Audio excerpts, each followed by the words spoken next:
You could do everything right and still be sideswiped by something. The world is, at times, brutal. You're only here for a limited amount of time and it can be taken from you at any point.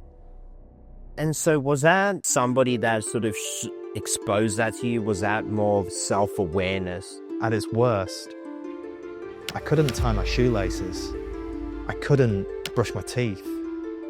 Never mind take the bins out. I basically then lost or had my health taken from me. I lost even the relationship with my fiance. I had to go back on the promise that I'd given to her father. Even my own mother didn't believe what I was going through was real. When you get to rock bottom, it's like, you don't care what people think. For the first time in my life, I realized that I was happy. And so how did that transition from the YouTube travel vlog to wealth coaching now? You know what? I am going to walk away from something that is working, like as people see it, but actually for me, it's...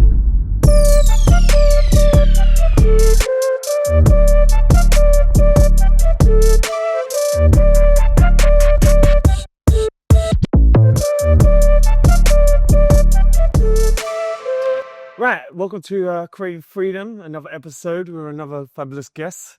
So when we start the show, we always like to start off with the question. When you hear the word creative freedom, what does that mean to you? Freedom to me is as cliche as it may sound. It's the ability to live life on your terms, to spend your time how you want and where you want. Yeah, okay. And in this case, is it simple as that? I found abundance here in Bali, but it wasn't obviously that easy. Yeah, it's been a big process, a big journey to get here. Yeah, so I think we'll jump into that to that sort of deeply and sort of unwrap all of that.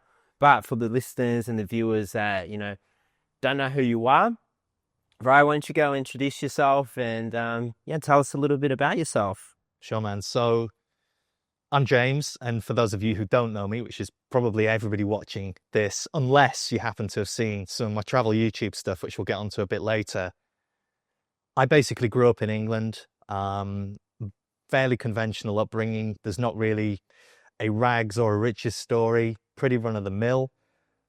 But the direction that I found in life was actually from a video that I first saw on YouTube, nothing to do with the travel stuff that I went on to do, but in fact where I learned about the financial markets. And that for me kickstarted my passion that would later become my career pursuit. And throughout my 20s, which is what ultimately led to where I am today, I took it upon myself to master the stock market and how money works. And years later, when one or two pretty unexpected things happened, it gave me the ability to basically have a fresh start or start again. And what I've gone on to find, I would never swap for the life that I had before. It's been an incredible journey, but like I say, completely average or typical beginnings. Yeah. But yeah, there was one or two things that happened a little bit later on, which really kickstarted. Fantastic. And so what is it that you sort of do now? Like, where are you at now? So it's been quite a journey to get here. Yeah.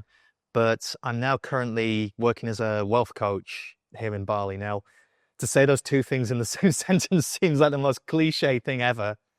And I'll be honest, not only did I never plan or expect to be living abroad, never mind in Bali, if you were to have asked me even a couple of years ago, but the idea of going in and running a coaching business and creating content online and doing the travel stuff that I did before, I would have thought you were crazy. Wasn't you? Yeah, but this along the way, as you have the freedom to understand where your passions are and also the freedom to change and focus in on those rather than being constrained with the old life of being trapped in the rat race or frankly trapped by a lot of the material things that we're conditioned on, the sort of hedonic treadmill, I've heard it referred to as. From the time that we're young, it's really changed. That's really interesting because you're a wealth coach, but then you touched upon that you were in finance and that world initially when you were growing up. So where are you from, anyways? Exactly, tell us a little bit about that. So per the accent, particularly for the British audience who are watching this, I'm from the north. So I was born in a town called Bradford. Not a particularly prestigious part of the UK, shall we say. And I knew very early on that I needed to get away from there. I wasn't entirely sure at the time as a kid that I'd necessarily be going to, try and make it on Wall Street, so to speak, work in the City of London. I was always interested in business. I worked from like 13 or 14 with side projects, whether it's washing dishes, delivering newspapers, X, Y, and Z, cleaning and reselling football boots, the usual stuff. I had all of these little projects going on, the side hustles, as we call them now. And I took a real interest in business. This back then, I'm now 36, was probably reading books or watching series like Dragon's Den, equivalent to Shark Tank in the US, right? And one of the first entrepreneurial books that I read, autobiographies, was actually Gordon Ramsay, The Chefs.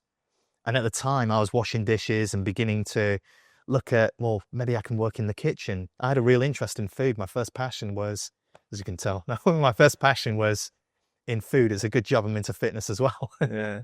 So I naturally thought that growing up, particularly if I'd have stayed in my local area, I would have become a chef. So it was actually the area that I was from and I was keen to move away from that really pushed me away or broadened my horizons to stuff beyond, a career beyond becoming a chef. Yeah, The food. that's interesting. And finance. Yeah, that's interesting because a lot of us start in the like at the local cafe or the restaurant. Myself as well. I was washing dishes, and then you sort of, you work those things, and you work those jobs, and then sometimes you have epiphany. I loved it. I actually love everything that I do, right? But then you kind of, there's always that point where you just realize, like, there's a little bit more, or You're more than that. yeah, like, one thing, the biggest respect I have is for like waiters, man. Like when you go a waiter and then they've got like a dream, it's like, it's so empowering for me. Yeah, man. Yeah. I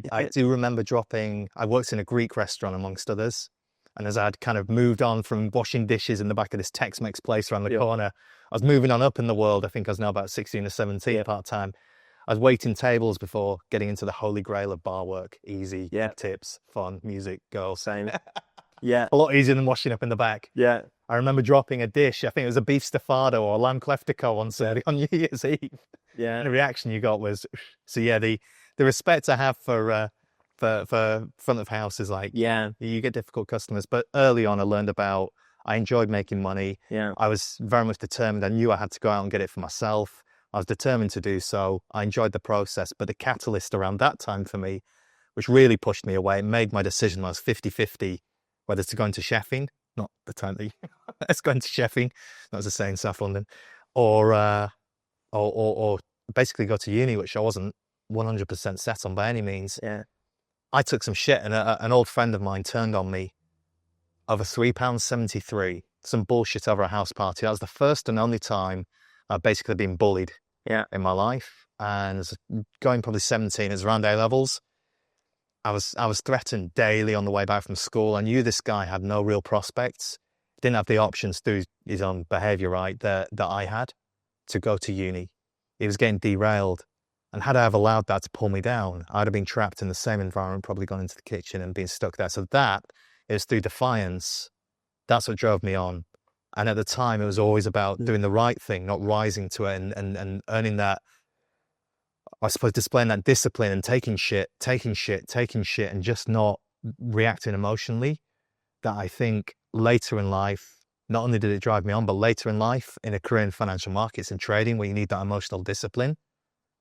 And I imagine as well, similarly in boxing, it's like, no matter how much you may feel like retaliating or responding or reacting or no matter how much you feel, you got to keep your mind on like the plan, the process, and not get sidetracked. And I channeled that into the decision then to tip me over the edge and go to university as far away in the country as I could from my hometown and get straight across, having done pretty good there, into the city, and the rest is history. Yeah, and so was that somebody that sort of exposed that to you? Was that more of a the self-awareness and just being aware of your environment that you made those decisions?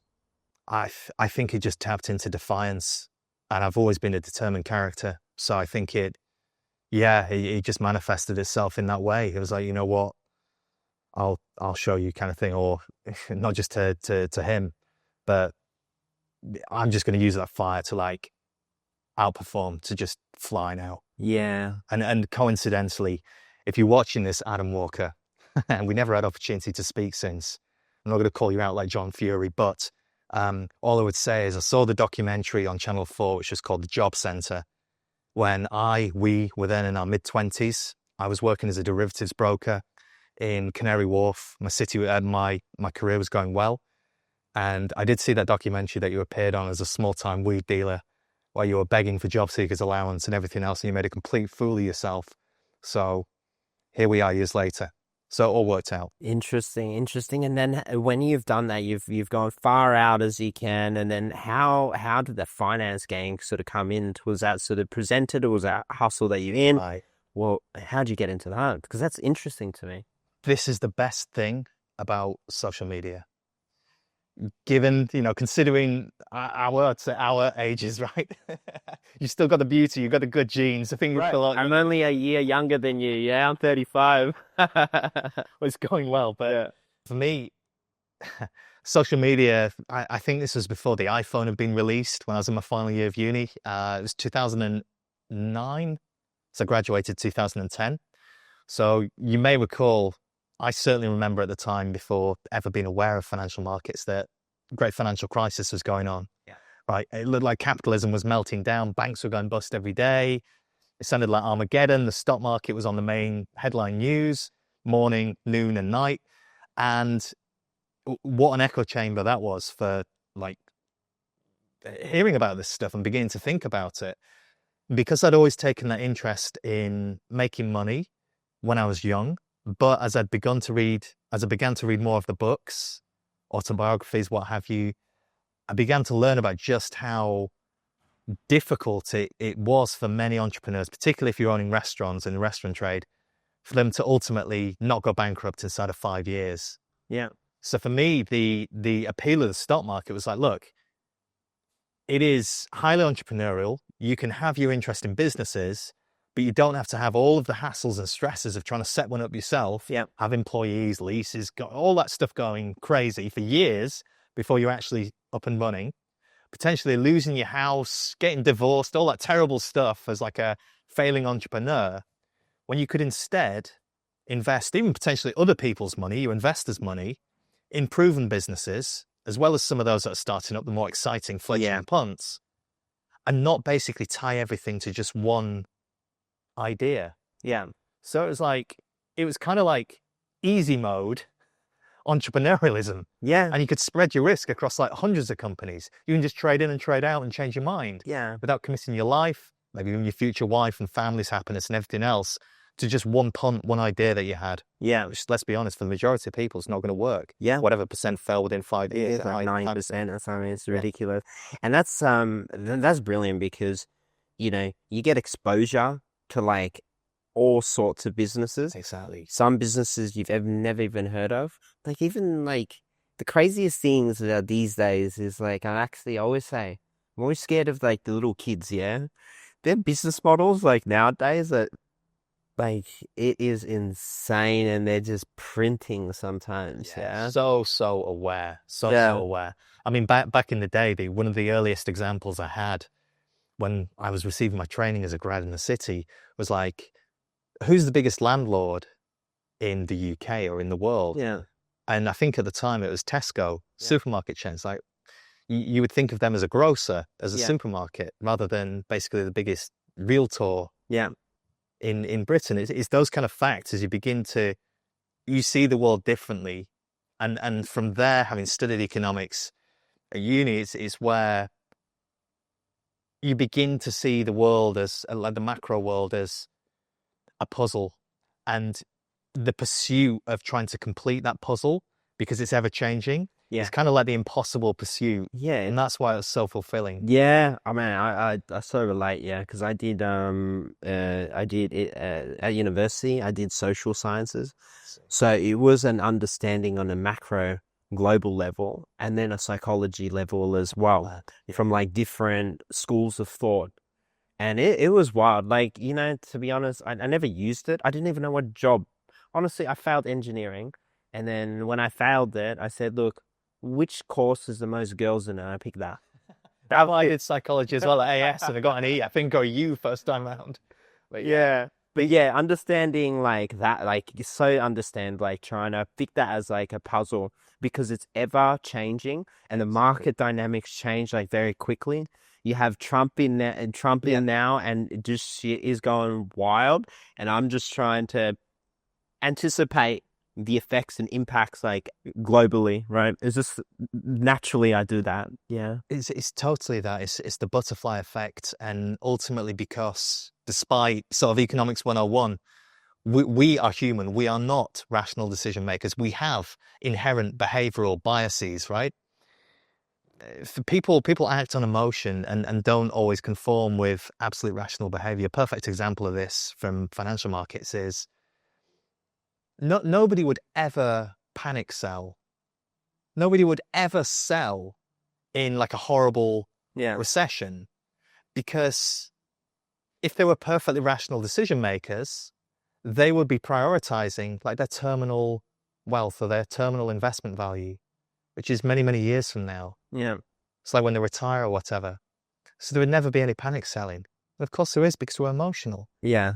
There's that part of humans that that is irrational and is just fueled on emotion. Yeah. And that's what it becomes. It's more about understanding people and absolutely really humbling, accepting one's fallibility, and that you can never totally control things. It's about developing self-awareness that, okay, well, now ask yourself a question, why am I feeling that way? Or why am I kind of wanting to act, to buy or sell, or looking at this? Is it fear? Is it greed? Is it whatever, something that's gone on or something somebody's said days before, and it's your ego getting the better of you.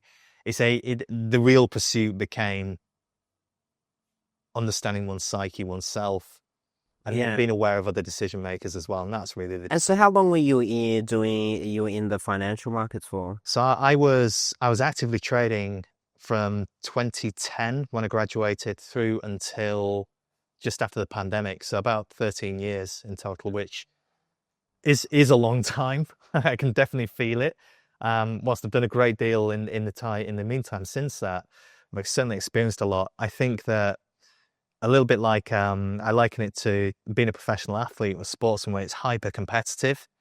Most people are burned out by the late 20s, maybe early 30s.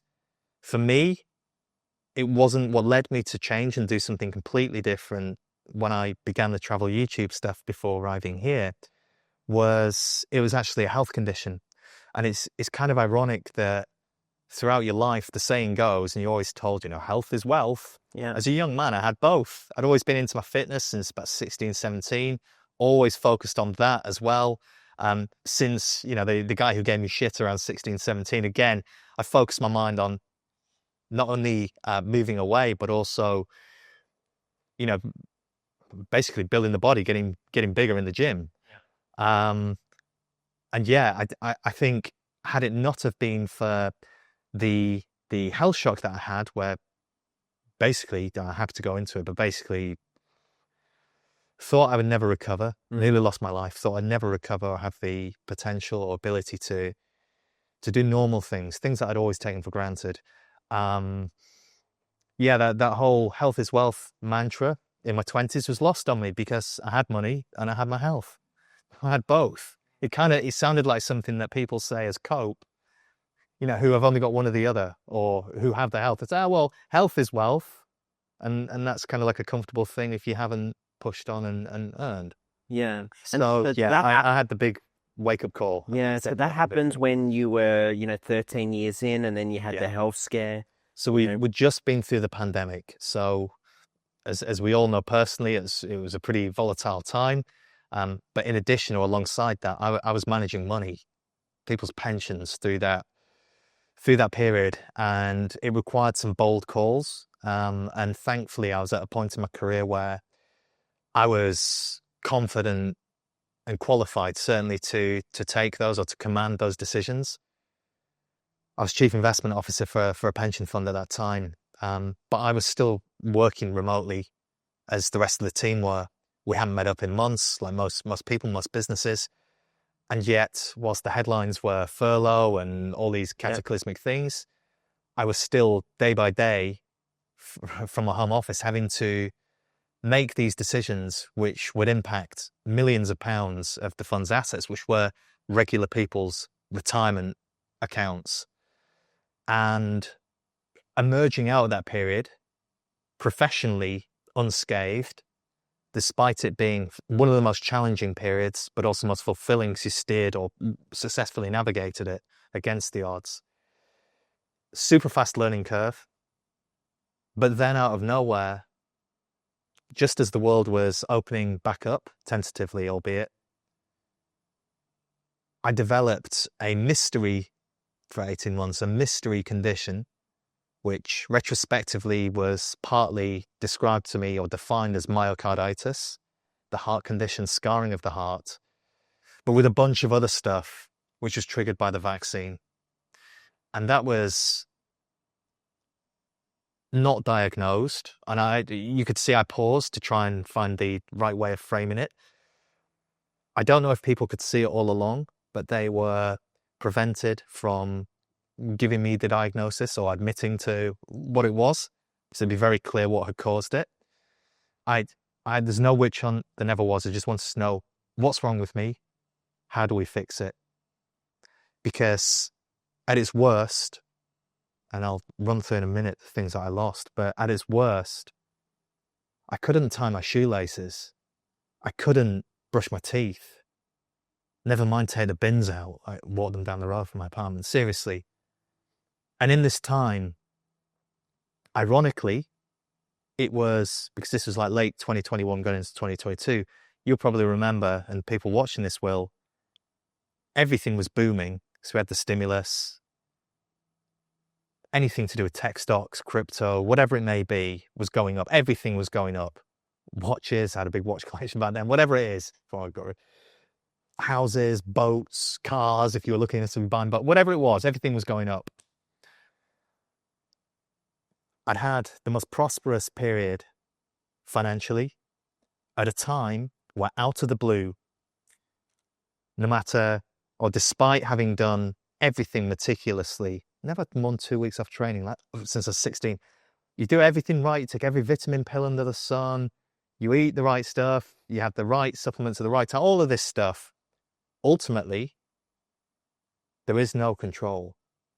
And this is the learning that I took from that, which has enabled me to just kind of be more comfortable with uncontrolled risk, leaving stuff to fate and accepting that you could do everything right and still be sideswiped by something, which really opened up the possibilities and the journey that I've been on since, which has been incredible. The ability to let go, as they say, not to get too close to the cliche there, but to just accept that there's only so much you can control. You're only here for a limited amount of time and it could be taken from you at any point. So don't obsess so much over coming from an environmental pursuit where it's all about making money, controlling risk, having to see everything and quantify everything. Just accepting that, again, through ego or whatever, and letting go of that, like, you don't have control over this. The world is at times brutal. I've been very lucky, of course, compared to places that I've seen around the world since, and what I've also not seen. But yeah, the experience that gave me, I basically then lost or had my health taken from me. I lost in the process even the relationship with my fiance. I had to go back on the promise that I'd given to her father to ask for her hand in marriage a couple of years previous. And even my own mother, we've since discussed this, but even my own mother, with no disrespect on her ever, didn't understand, which is understandable, but at times didn't believe just how ill I was, or that what I was going through was real, in the absence of the diagnosis from NHS and with everything else. And just to bring this all together and link this back to, I suppose, money versus health, if there was a trade-off, rather than having both, I'd recommend you have both, is that had I not have learned how money works and always done the right thing with it along the way, so if I was without it, when I was without health, it'd have been a heck of a lot harder to get through it.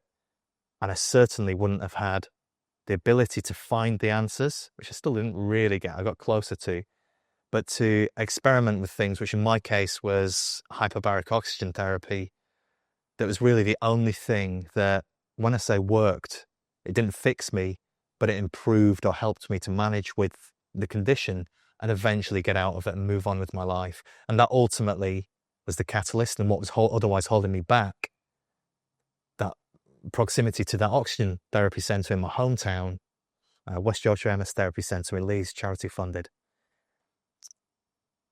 I was dependent on that and I couldn't really access it elsewhere. So to the idea of traveling or being outside of my town, was a million miles away, and I genuinely didn't think I'd recover. So long story short, in the end, my health thankfully recovered. But the process, that was the catalyst for me moving on with my life, and with a second chance going on to begin to travel with a completely different outlook on things. Yeah, so after that, you mentioned traveling next. I mean, like, what was the trigger moment for that? I mean, why was it traveling? Wasn't, you had been, you're stuck you're stuck in your hometown. You're essentially tied down because you're dependent on that hyperbolic chamber thing. Hyperbaric oxygen, HBOT. And so had you fully recovered after that, or then you were able to travel, or did you need to consciously sort of travel? And that first, certainly the first 6 months, maybe the first year of travel, it revolved around planning, getting prescriptions in order. Yep. Almost having to bargain, because it's NHS, bargain with them to ensure that you have enough, like 3 months worth, I think was maximum, to be out of the country, so I was dependent on it. There's a story about Pahaganj, a hotel room where I had belly, which finally freed me of that medication. Oh, really? Yeah. I mean, I tell you, like, just not to butt in or whatnot, I had a similar story as well. Oh, really? Yeah, not as bad, not life threatening, but it was when I had to leave, I had to with the health system back in Australia. I had needed these like injections, right? Yeah. And they had to stay at like 3 degrees, but I needed like 12 months supply. And you had to like work around that. Every plane ride they had to take, had to call them, make sure that it's they had like some room in their fridge. If not, then I'd have to buy some. It was hectic, but you had to do it. It takes up all the room in your backpack as well. Yeah. I had to get like this special little bag that's like that had to freeze the night before, right? So it was quite insane. But luckily for myself, I was able to get off it because my health actually improves. Yeah. Like and in this climate, because that's awesome. And I found exactly the same thing. It was a complete pleasant surprise. As I say, for a period, particularly whilst it's undiagnosed, I felt it began to recur, even whilst I was, dependent on this medication. It felt as though I would never have the same ability or capabilities again. I just wanted to get back to normal daily function, even on meds and whatever. That was the goal. I'd have settled for that. So when I noticed things really begin to improve, and eventually when I first arrived in Bali, as things fully recovered, it was with a change of environment for sure. And I think at least what worked for me, because I don't know that this is like necessarily sound, or it's certainly not qualified medical advice, but what I think changed for me was, I think your mind is in, at least your subconscious, your mind is in as well as your body, your mind goes into a different place where you realize that you have to push ahead. You may be on an island, or you may be in the middle of nowhere. You certainly, without proximity to an oxygen therapy center, without proximity to a hospital necessarily, or to a defibrillator, in my case with the heart, whatever it may be. And I think incrementally, what I took through travel was these series of sort of micro challenges, just things that other people probably just see as day-to-day stuff. Yeah. And that, when I decided to travel, but I still needed to have like a challenge or a project, I didn't go out there, despite the way that I framed it now. At the time, seeing this as like a self-improvement or like a journey or something to fix me, although that certainly is what it did retrospectively, I picked up a GoPro to do something completely different with the travel and go on a series of these daft adventures, vlogging in these, for me, crazy parts of the world and going in to meet the locals. And one of the earliest and most freeing experiences that I had, where I realized that, you know what, I'm setting my mind to things that a few months ago would have been unimaginable. And shit, I've just done it. And then you find the day later, or 2, 3, 4 days later, you're kind of wondering if your health will relapse again, as it often did after exertion or pushing on. Yeah. I was never timid from pushing on, as much as I had to develop like a Chinese finger track, the discipline to not resist. Yeah. I'd still had the courage always, the determination, the kind of discipline to still step forward. It wasn't like a shrinking violet quivering in the corner. Yeah. But I had to also surrender to the fact that I didn't have control over that again. But as time passed, each time that I'd do one of these things, which for me, this particular experience was taking a bike solo up Mount Bromo in Surabaya, right? So on Java mainland in Indonesia, not too far from here. And it was like my second month of travel. And I made one of the best videos. I climbed every single step and I wanted to do it, 242, I think it was, continuously. I was determined to do it in one. And I passed people who were taking a breather. And it wasn't like flex on them, even though there was like slightly competitive edge still. It was this inner competition, but I needed that day to prove a point to myself that you are capable of this. Prove it. And yeah, that was one of the moments where I got to the top of that volcano. It's remained as like the avatar profile picture on my account. If any of you want to check it out, I'm kind of keeping it low key now and sunsetting it, but the handle is Invested Adventure. As I say, I'm not making more videos. I'm very happy with what I created then. It's been an amazing journey, but as I keep referring to it, that's where you'll find it. But yeah, this particular video on that particular day was just one of those challenges where I began to realize you're finally getting a handle on this again, or getting back some control. And yeah, the things that I've gone on to do since then is just, I've appreciated every moment. And really the reason and how I ended up in Bali, which I think I said earlier on, felt like, well, something of a cliche to say the least. Did you have said to me a few years ago, you know, you'd be, let alone traveling, you'd be living in Bali. Yeah, so just listening into your story, right? Like, you know, the character that I'm getting from you is, you know, you just like these challenges or mini challenges, and you just keep sort of pushing through that, right? And then you've got into videography or like vlogging with your YouTube, right? What was the, you know, why did you pick that? And like, you know, I mean, from like a financial trader today, sticking your face in front of the camera, it's a big step. Yeah, I know. In fairness, a lot of the years in my former career were spent behind about 6 screens. So to go, I guess, behind the lens of a camera was quite a step. But for me, I think it was in the same way that I'd first ignited my interest in trading by having seen a YouTube video way back. Fast forward like 15 years or whatever it was. Obviously, social media has come on a fair bit. Content creation has come on a fair bit.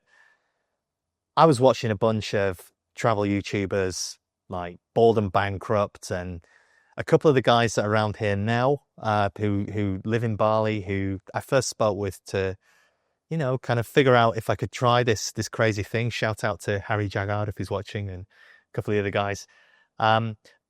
But I thought, look, if I'm going to take this leap now to get away from, you know, all the bad stuff that happened around health and losing relationships and a bunch of other pretty grim stuff that we've kind of touched on, in order to take that courageous step to physically move to the other side of the world, get these micro challenges, I wouldn't be able to just just chill. The idea of like floating around Southeast Asia for, particularly at my age then, like early 30s, around being like 20 or something, it would have done my nut in. Like, I'd have gone mad.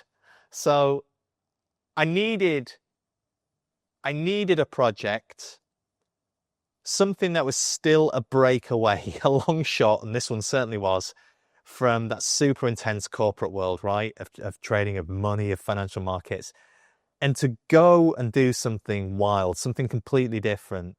So this kind of raw vlogging, as they call it, where you get out, is run and gun, as they say, running through slums, different parts of countries that you've never seen before, going to places and meeting people that, you know, honestly, it leads to some of the most special experiences, but certainly ones that I would never otherwise have encountered had it not have been for the GoPro, for the need of, in some cases, for the sheer need of needing to find content and make a video. Yeah.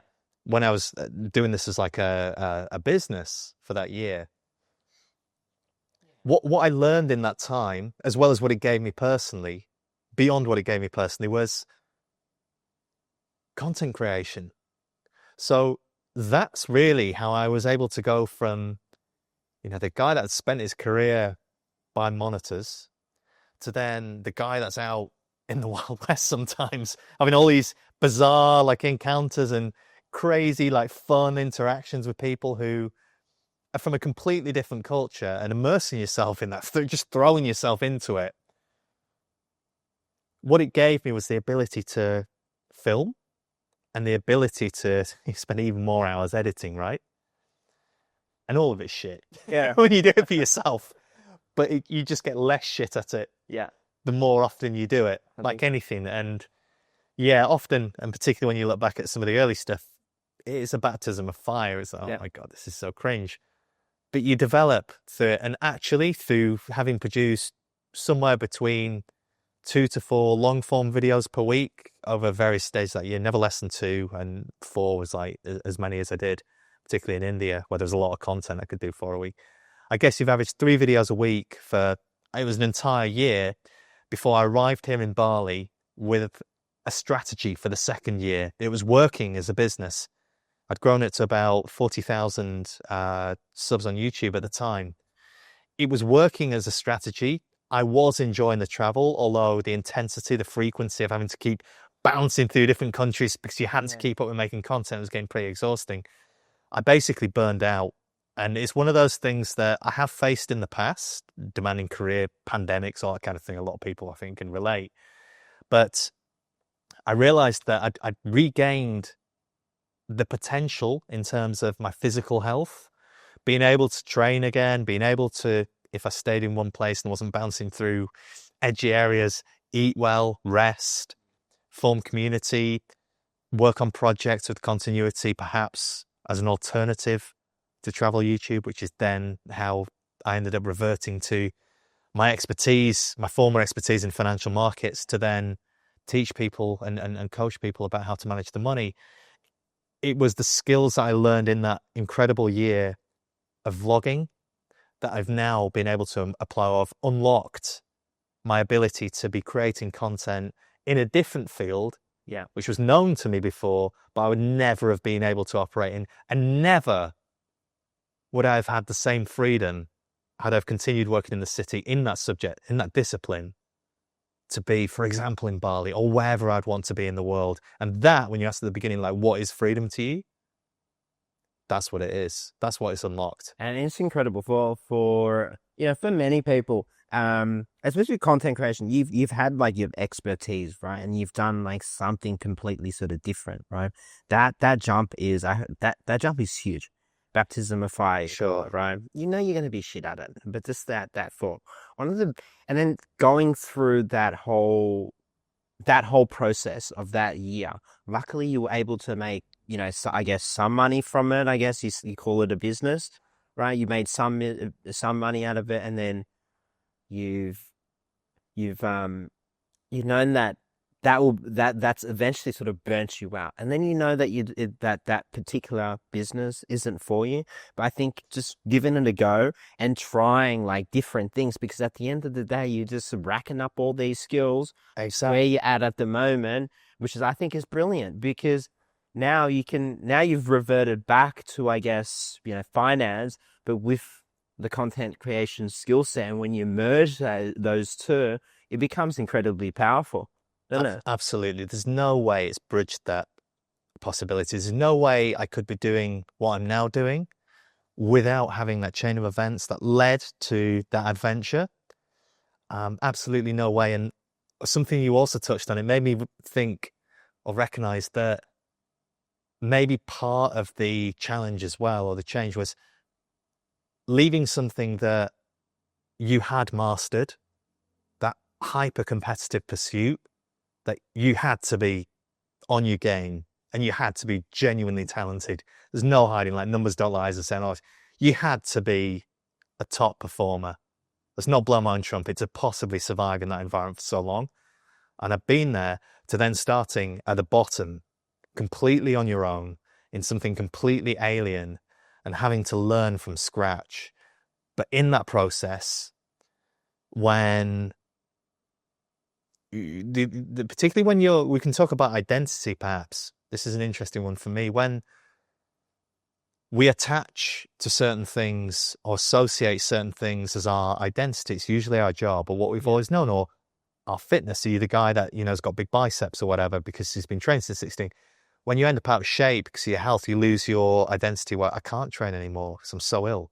Like, fuck, I'm out of shape for the first time in my life. Like, it's so frustrating. And people who didn't know me before, I'm beginning to think like, well, they're not going to see me or going to treat me as like, oh, the guy's in shape, the guy who works out. You lose the identity in that regard. That was something that I'd always associated with being in shape. I also stepped away from the identity of, well, this is a guy that's successful. He must be smart because he's in trading, and putting two and two together. He's got money and he's got status and he's got at one point a Ferrari, which, a separate story, was stolen on the first night that I bought it. I don't even want to go there. That's one of the chain of events which reminds you that, the materialism, these other things being more money, more problems, being stresses, and they bring jealousy and things that, it reminds you, and that particular act reminded me that there's something in the universe stopping you from tying up all your money in a silly car again and doing that. This is around the time that my health was recovering, but just before I relapsed. Certain things are just taken out of your hands, and actually that led to me taking the bold step at the time, the action, to actually leave that world behind. Do push on, go traveling, do start up the YouTube channel, go on those wild adventures, let go of that identity in the old world of, your bloody LinkedIn profile and all the people that, professionally know you, and thought, it's probably almost humiliating to the status game that I was playing.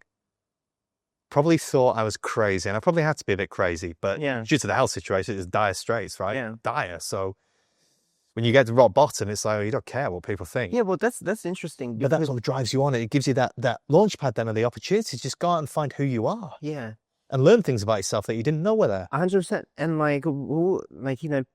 and that's one of the things. It's an ego thing, isn't it? Is that Hell yeah. My ego was massive before. It's still something that I struggle with. Yeah. I know it's there though now. Had you not have your health scare, right? Or maybe there's somebody that is watching that got a perfect LinkedIn profile, for example. To change your entire, let's say, your LinkedIn profile from a trader to something completely out, like to something that Unemployed backpacker with a GoPro. Yeah. And no subscribers. Yeah. Like, that's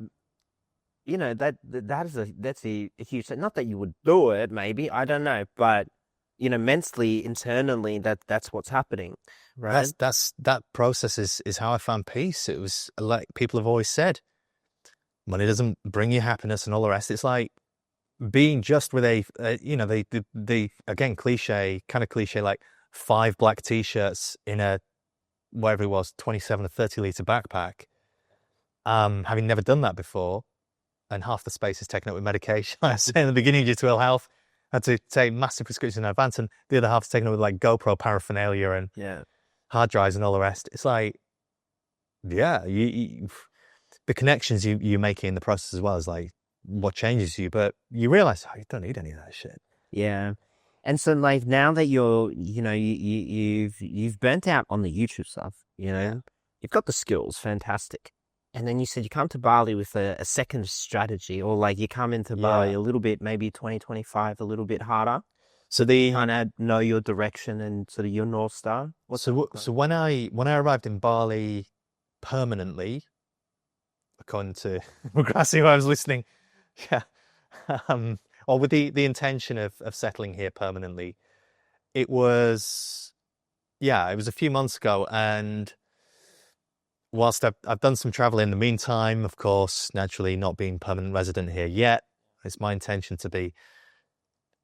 It has given me the ability to really focus on where I want to be going forward. Now, it was my plan initially to base myself here for a month at a time, whilst continuing into the second year of doing the travel YouTube.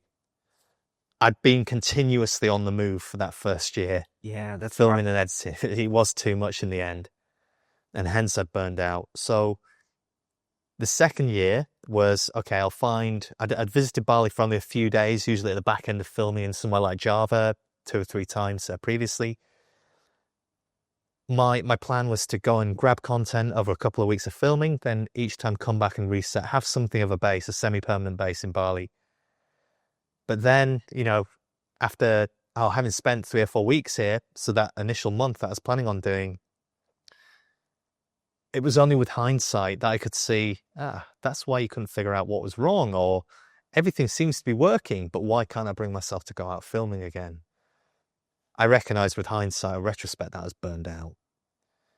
And of course, in the process of those 3 or 4 weeks initially here, I'd met Simon at the gym. I'd begun training with him day one. That's how we met. I was able to relate to him about some of the stuff that I'd seen in places we've been to in Philippines, for example, where I know I'd spent time, in places like Tondo and some of the other communities. And I just realized that I had a second chance. I had my second chance with health, but I had when I first started travel and started YouTube, but now I had a second chance at content creation, and creating content in a way that was far more sustainable, insofar as it didn't require me to be constantly traveling and putting out the same frequency of content. And I would say for anybody who's watching this, who may be, who may have their own podcast or be an aspiring travel YouTuber, or really nowadays it can be in any industry as coaching like myself, or anything basically on social media, have a careful think about the model that you're going after. And the thing that I'm learning this time around is it's far better to have a smaller number of relevant, kind of loyal subscribers, a loyal audience, than it is chasing views and chasing the big sub counts. Because, a year into getting the 40 to 50,000 subscribers, millions of views, the reality is that a lot of those were, for example, Indian short form content viewers that won't really watch your videos, long form videos in Japan. We're doing cool stuff in Fukushima or wherever it is. So that audience isn't particularly valuable or commercially relevant to potential sponsors and basically how you monetize that business. So rather than being purely reliant on reach, on scale, being more purposeful and thinking smartly about, strategically, if I only have a few hundred views on a video that people are getting value from and potentially going to, want to work with me That's great. great. That's what it's all about. That's all you need. Like, you'll see this YouTube, these videos. I think and on average it's like 20 views, right? And then on the larger ones like 400. Well, so are rats, yeah, like I literally rats, because it's not like, yes, look, if it goes get spread, that's brilliant, right? But, and I'll tell you another strategy as well that I use this for, which is I actually want less people to view it, right? But yeah, it's just what you see on social media and what you see in marketing. It honestly doesn't mean jack all. Oh, it's so true. I've heard anecdotally, I've heard, so people, friends of friends, so reliable sources who have provided anecdotal evidence of, some people that I know in common. Some of the biggest content creators are struggling to monetize, where the guys with smaller but better quality audiences are smashing. Yeah, they're printing. Yeah. Exactly. So, as I say, it's not how big it is; it's how you use it. How big it is, yeah. But it does come back to quality. So this second time round, like I say, aside from the personal things, which I also learned in this process to not overlook. I'd always been very sort of, well, again, through discipline, I'd never put my feelings first. I'd always put them to the back, and at times that had gotten the better of me. Where things perhaps were pretty depressed, miserable, whatever, under the old way of working. If you're doing something more creative, something which resonates with you, you find passionate and interesting, you can speak more, and it's more expressive, and you can speak more to your emotions and hopefully the emotions of your audience. Just create cool stuff, interesting content, have fun with it. And yeah, I think if you do that, if you prioritize that, not only will you be happier creating it, but I think you'll create more compelling content for people. And yeah, that coming into the second year is how I've sort of repurposed myself. Yeah. Having spent lots of time focusing on repurposing content, long to short and what have you, across every platform. And no.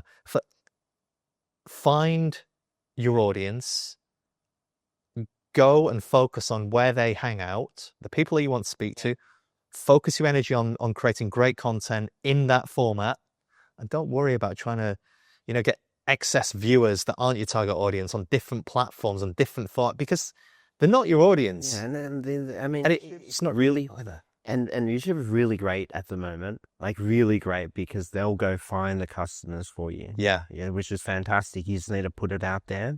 I've noticed in my feed, yeah, in the last couple of weeks, in particular, on your homepage, there's now videos that have got like less than 500 views. That are coming up, and that almost sounds a bit like TikTok to me. Not that I use TikTok. Yes, yeah, it is. The algo will.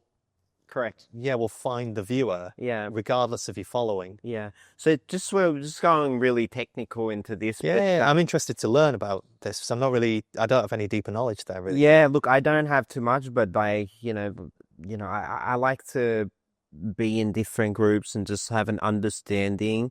And so with YouTube at the moment, because of short form and TikTok, obviously the best thing would be long form, right? From a branding point of view, but it is kind of like TikTok. Well, the market now, all the big tech companies, it used to be all about followers and views, right? But after 10 years of that, like if you've won that, you're early, you've got 1 million followers, right? Yeah. How does that help the new content creators? This whole last couple of years, there's been a shift and people of TikTok really just accelerating it. Yeah. Where the nobody, the person that just jumps onto the camera and talks about whatever they're passionate about, right? There's this whole model behind it. And so YouTube and those bigger platforms are starting to realize, like, yeah, we actually need to mix the content in, and like TikTok, put a video that has 100 views or 500 views to see if it resonates with them. They've got billions of data points on on you, what you watch, what you search, and whatnot. They're recommending those videos. Yeah. So if you go onto YouTube and you create content like this, or you create content literally on anything, right? People search that, and once that signal applies on Google, they'll recommend, like, eventually, they'll just slowly recommend it into your feed. The platforms are definitely evolving in the way that we as creators have always had to do. And I guess now we are also adapting to changing nature of the algorithms. But from a viewer's perspective or an audience perspective, it's great when you get to discover new content and new creators, because, you know, you kind of end up in the echo chamber where it's the same kind of people posting videos. But if you think of it in terms of almost like a market structure, you're kind of going from a monopoly or a cartel, an oligopoly, where there's a few dominant creators or a few dominant firms, to actually, as much as one of those buzzwords, democratizing and actually opening it up more. Or decentralized. Decentralized, right? You have the opportunity for discovery even as a currently smaller, but talented creator. Yeah. And there we go. That's all it takes. All it takes is one video. Yeah, and like from a service-based point of view as well, you do one video, it only takes one client to change your life. Exactly. And now, if you create a banger, even if it's not necessarily the one that racks up hundreds of thousands, maybe even 1 million views as a small creator, if it's 1,000 or 10,000 views, but it's quality content that is speaking to the right target audience. If you are, you know, a coach, for example, like myself, and you're looking to find people that have a deep interest in actually wanting to take action, learn about stuff and take action, rather than kind of like low engagement viewers who are there for entertainment or whatever. If you're selling high ticket coaching, as I am, then you're going to get a fair few leads from that video. You only need one to convert, and it's a significant amount of money. Mm-hmm. If you end up selling 10 grand coaching courses, one client, compared to trying to make 10 grand from AdSense, particularly as a smaller creator, but even as, you know, a fairly established one, you're going to be having, again, depending on the type of content you produce. If I continue producing India travel content, because of the CPM rates for a primarily Indian audience are so low, I mean, it would have to take millions and millions of views to get anything near that. But you create a video on something about business, self-development, finance, maybe fitness, the CPM rates are of course a lot higher. Exactly. I think the main message from this is like really is you know what I've learned from you as well is and just this conversation that we're having here, like, just give it a go. Like even if you post a video, you're gonna be so shit, and give yourself permission to do 10 shit videos, because the thing is, when you post it, you can have one view. It's probably your mum. I've been there. It went. So the irony for me was that for the first 6 months, so until I was monetized, so the 1,000 subs on YouTube, which happened actually on a video in Jakarta. So I owe it to Indonesia in the beginning. I've said this on my channel. The first 6 months, nobody wanted to know, including your own family. They didn't care. Everybody thought you were crazy, whatever. It's a little bit like a conversation we were having before we started filming. People begin to treat you differently as you start getting even a little bit of reach or status or exposure, whatever. I'm not going to use the word fame, but you know what I'm saying. Yeah. And I saw these patterns with even my own family. They went from, okay, I think he's having a midlife crisis or whatever, to all of a sudden she's watching every video, she's subscribed, and that actually gets in your head as a creator as well. And like, I don't want my mom to be watching, because there's things that I want to do or I am doing that I'm not necessarily proud of, but I just don't think my mother should be watching necessarily. And yeah, that's another one of the little side things. But what you said about just basically going out and making shit videos, I think the best bit of advice that I've received, and I would, if prompted, so it wasn't unsolicited, pass on. Well, when I've been asked about, I want to be a travel YouTuber, or I want to start vlogging or whatever, what do I do? Same advice I received from, again, I think it was Harry, was go and make 100 videos. Mm-hmm. Until you've made 100 videos, don't stop. A lot of them are going to be shit. After 100 videos, you will know whether or not you're going to be good enough. Yeah, I think we're in the same. Go and make same 100 sort of videos. mindset. It's the same thing. Go make 10 Just 10 put shit ones. those Go make reps. 100 videos. Just put those reps in. Yeah. You're gonna be shit in everything that you do. You go play paddle, and you'll be shit. Right? For You sure. know, everybody starts somewhere. So yeah, it doesn't hurt to try. Yeah, whatever. The other thing, if I may, it's just come to mind that I may say is, I don't think I've told anybody this before, but the advice or the learning that I've also taken from switching from the travel YouTube to setting up a coaching business, reverting to my professional expertise in the city, was when you know that it's time to walk away from something, it's no admission of defeat.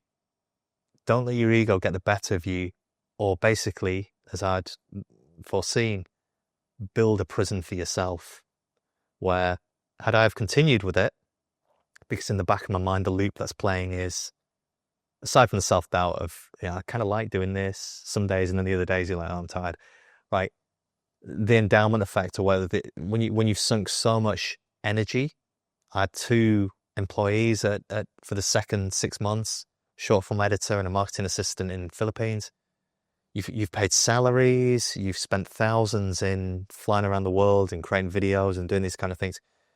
Time, energy, money, and literally blood, as well as sweat and I think tears, even though it might not necessarily have been on camera. All of that's got into your heart and soul. You've experienced things and also been able to share much of that with the world, but you've experienced things that other people will never see, even your family haven't been able to experience with you. And to put all of that into it, and to still be objective and just honest with yourself and say, you need to move on, or this isn't working for you personally. You have to have the courage to walk away from something. Now, I've never been, it's the first time I've never been in an endeavor, business, that hasn't worked out. And particularly, and this was no different. But this time was the first time that I've walked away from something that was working commercially, because it wasn't working for me. Yeah. Long term. And I just knew that the more time you spend, the deeper you are, you just keep digging, you're building a prison for yourself.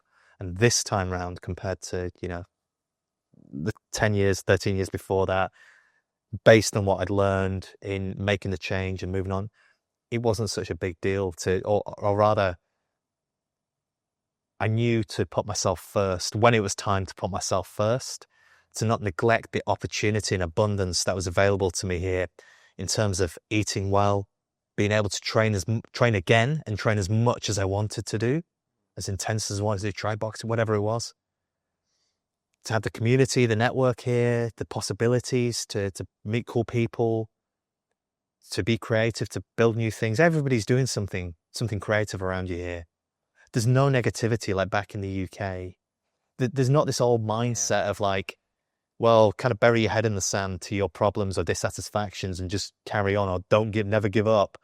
No, don't be afraid to try things, and don't be too proud to admit that, you know what, I am going to walk away from something that optically is working, like as people see it, but actually for me, it's not working for me. Yeah. So stop putting yourself last, and when it's time, put yourself first. Yeah. And so how did that transition from the YouTube travel vlog to, doing wealth coaching now? So actually, the leap wasn't perhaps as far as it may sound, because working at the level that I was operating at in the city, I'd been approached by 3 different companies over the course of my career, which I'm talking about mainly my 20s, right, and early 30s, to create programs on their behalf. So they'd come to me to educate their audiences. So first biggest platform was Investopedia, which back in the days was I like, remember that. yeah, before social media was like the place you go to learn about anything to do with finance, right? Created a course with my business partner and mentor, Lex Van Dam, hedge fund guy at the time, the guy that had produced that video that I first saw on YouTube way back in 2009. It was called $1 Million Traders, where he taught 8 strangers, how to navigate, his methods on how to navigate the markets, and kind of fly on the wall documentary, a bit like Big Brother back in the days. Yeah, But sure. kind of like caught it all. It was working with him and creating programs, creating courses for the likes of Investopedia. Also with Lex later on, ran an academy together, as well as continuing my career hands-on in trading. And then Real Vision, that I'd kind of done this before, but just never for myself.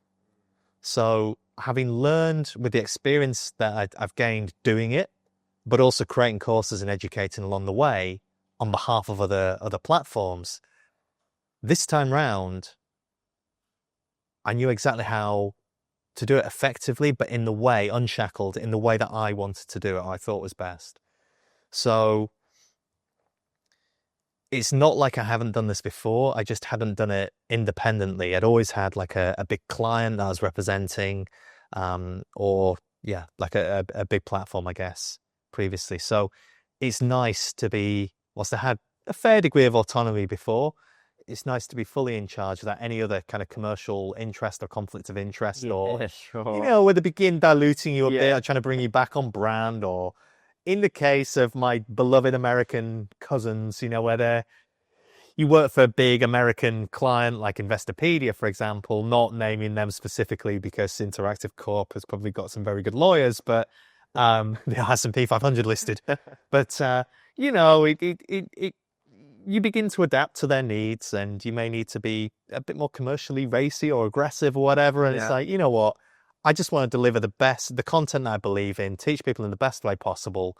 And all along, this is the God honest truth. Having sold everything before I began travel, before I began this chapter, at the time thinking that I was, going to press on with travel YouTube or build it up and that'd be forevermore,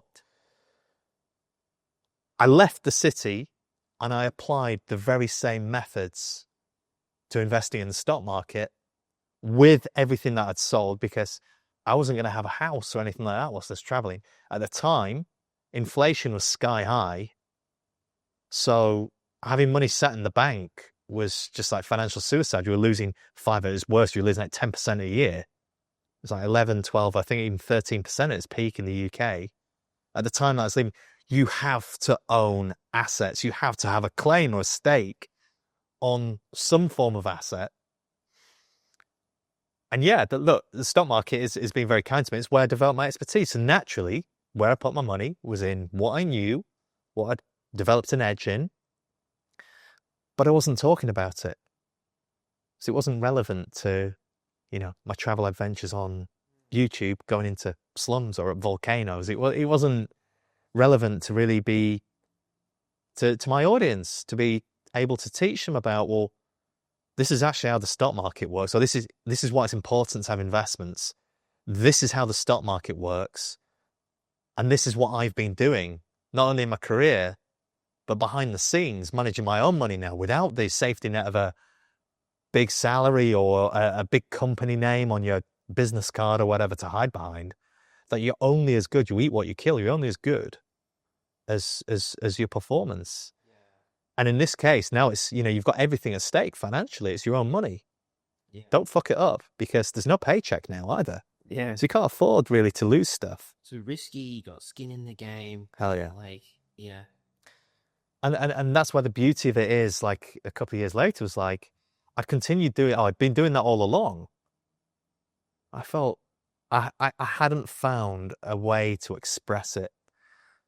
And like I say, with it having been my passion, which is what got me into and got me through such a competitive industry, and taught people along the way, had those opportunities, I was missing that. Whilst I was applying it for myself, I was no longer day to day like engaged with it or talking about it or able to help anybody with this knowledge. And that is the main reason why I thought, you know what, it's time to do something about this, as in it's time to re-engage with that. I'd had kind of the breakup or getting over it from the previous chapter, the life-changing event that I had in the midst of that, and like I said, many changes with relationships and everything else around me. I'd gone and done something cool. It had unlocked and enabled things and just simply shown me that you can live abroad and experience all these things and settle and be happy. I promise you, this is now the mind jumping a little, but I promise this is so important. For the first time in my life, I realized that I was happy. Probably about a year ago, 18 months ago. I knew it, rather I knew that I had happiness. It may have been fleeting in the past. You might have felt happy from time to time in the old life, but I knew that I'd found happiness. And when you have those kind of foundations, particularly when you're in an environment, a creative environment like Bali, sky's the limit. And you don't have the same pressure on like hustle and making money and misery and all the rest. That's the creative thing. And that's the freedom ultimately that I've found out here. That's what freedom is to me. Fantastic. That's great. And I guess, yeah, it's been quite a journey, huh? Hell yeah. 35. I wouldn't You know, change any of it. Any of it. And yeah, I mean, never nobody thought that. would as well. Like, I think a lot of people won't, but yeah, no, it's a great story. Like, I love it. Like, I see so much of myself in you as well, and what I do as well. Like with this stuff, you know, Absolutely. no one's born like doing it, right? It is a test. Everything. I personally, I feel like everything's an experiment, and you experiment with everything. And I came to know your thoughts on, like, you know, there's that old saying that, you know, they say, don't be a jack of all trades, or what was it? You know, be a specialist. Don't be a jack of all, master Yeah. or none. I actually don't like that at all. I don't agree with it either. It's a difficult one. I think like many, it's life in general, right? It's kind of an oxymoron, or it always contradicts. So in some ways, you need to find something that you are genuinely passionate about or good at, and the two tend to go hand in hand, so that you have something that you can add value in, that you can create value with. But that alone is not going to get you far in this world. You have to be able, and I think it's equally valuable, to be able to maybe script write, or be able to present, be able to edit, understand how social media works in terms of repurposing. I know these are all pretty content creator focused ones, but just more broadly, how to speak with people in a certain format compared to maybe doing auto cue direct to camera, being a presenter compared to being a person, to go between the two. Yeah, I think it comes down to like being a whole person, right? When you pigeonhole yourself as into just being able to trade stocks or, you know, do what you do, like finance, like you literally pigeonhole yourself, right? My former, so I'm actually distancing myself by saying my old industry, because I don't even feel as though I'm that person anymore. I never was. I wasn't back then. I was more than that. As a person, as an individual, and that's what I've found or discovered as I've gone on to try the other things and remove myself from that environment. But it's one of the worst, it must be one of the worst industries for seeing people who are true specialists in a niche area that lack personality or the ability to adapt to social settings. And, you know, you can get a lot of like, if there are con men and stuff out there, you can get a lot of charismatic people as well. Sure. A lot of narcissists and like sociopaths and whatever. You've seen American Psycho, for example, Wolf of Wall Street, those films. But absent of like character defects, actual disorders. Yeah, you see a lot of people in there, maybe like accountants, librarians, whatever, who just lack the confidence to Well, they're project good at what they themselves, do. connect with people. They're good. They're probably the best. They're the best at what they do. But that's not enough in this world. That's not enough. You And got to certainly not living. You will never live life or experience life, what it is to be alive, by pigeonholing yourself in a specialist, typically job, right? A specialist role in a career. Like, life is passing you by and you're not experiencing these sometimes chaotic or random moments, but you're never having connections with people, authentic connections. Yeah. You develop through setbacks and just being outside of your comfort zone. It humbles you, and also you're able to find or develop empathy with other people who actually have got a similar story or can empathize because they've been there as well. And you realize actually you have a lot more in common with one another than you may think when you're otherwise isolated and hidden away from it. And there's no question that travel gives you that. And being away from the rat race and that kind of thing, when you're not just orientated on money and paying bills and doing the conventional stuff, gives you that. You connect with people in a way that, yeah, that is different from that world, that mindset. Yeah. And what would you say to, to somebody that, you've gone through all these different stages, and like, if you had to speak to like possibly like a friend or yourself, like back then, what are some of sort of the few sort of tips and advice you'd tell yourself, like to your former self, Don't let anybody else define who you are, was one that I was told, I've heard along the way, and I think is true on the basis of what we've just said. That applies to you, yourself, and I as well. Like, don't define yourself, because, like I say, with attaching identity to your career or, to the guy that works out who's always in shape or whatever it may be, you evolve, and hopefully you evolve as a person in order to develop character along the way and become a better version of yourself, which as I get older is for my future family, for their benefit, rather than for me to, I don't know, level up in mastery of some more selfish pursuit business or whatever it is. Like, I'm cool, I'm happy with who I am, and I love who I am now. But yeah, don't let others define you. And that plays into, I think, having self-limiting beliefs.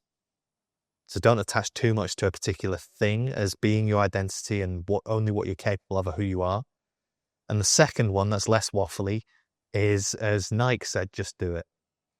Like, the only difference between, okay, maybe there's talent and other stuff, but generally speaking, not a sugarcoat, but generally speaking, the difference between every other person who had aspirations of being a YouTuber, launching a podcast or whatever, typically in front of a camera, like being a creator, and those that have gone on to do it, is that we did it anyway. We all felt the same insecurities, anxieties, and had presumably also the same lack of experience, maybe even lack of talent at the beginning. We probably had zero talent as well, in the beginning. But we did it anyway. We started anyway. So comfortable to start from zero, Yeah, ideally comfortable to start, but I don't think any of us start comfortably. Yeah, we all start uncomfortably. Yeah. The only difference is we did it anyway. We felt the same things and we did it anyway. So just do it. Yeah. Otherwise, you'll never get there. Yeah. And the chances are you might be one of the few people who does have a natural gift or who is naturally talented in front of camera or whatever it is, editing, what have you, whatever it may be, taking up a particular sport, music, whatever. But if you don't have the courage to start, then you'll never get there. And that's an even bigger waste. But yeah, for the majority of us who don't have much talent, we do it anyway. You learn on the job and you get there. But yeah, you just got to start. Yeah. And that's the humbling thing. You just got to let go of the ego. And I said that you're going to be shit in public for a period of time. Yeah. Yeah. Have that courage to be shit. Yeah. Again and again and again. It's so funny, that stuff. Like, it is so funny because, I even some things that I do with my clients, I'm like, you know what? I just tell them out like this. I'm gonna experiment with this. Yeah, I'm like, yeah, I don't know if it's gonna work. Yeah, but you're paying me money for it. Although the best thing about that is it's sincere, it's authentic. Yeah, And in today's day and age, as much as that balance, and I think it's shifting more towards yeah, the jack of all trades, of being if you can be average at a number of things rather than just excellent at one, Yeah. that's far more. The average of many is way more applicable in today's day and age. I think the balance has shifted that way. But yeah, that's the other thing. Yeah. I think. Perfect. And look, man, I'll be really interested to like get into your, your wealth, your finance stuff, like, just off camera. But if somebody wanted to sort of reach out or like contact you, whether it is about your story or whatnot, or your what you teach, what's the best way to get in touch with you? Thanks, man. So yeah, just check out socials. YouTube is the main platform. The travel stuff, as I said, of days gone by, I'm no longer continuing with that. But if you want to see the weird adventures I got up to, Invested Adventure is the name of that channel. But in terms of the coaching and where I'm helping people take control, manage the finances, and ultimately build long-term wealth and portfolios through the stock market, just as I've applied for myself and as I developed over the years of professional trading, you can find me on YouTube or Instagram, James Halliwell X at the end. Perfect. That's it. Thanks for jumping on. Really appreciate it. Guys, next week we'll have another episode. In the meantime, just if you just support us, leave us a review on like Apple or Spotify. Otherwise, just hit the subscribe. We're at about, I think, 30 subscribers, so the extra one that does help. I remember 100 and then beyond. Yeah, I'm waiting Then for the first 100. I've got like a little bit of a achievement box just to egg them on. But guys, until next week, see you later. Have a good one. Ciao.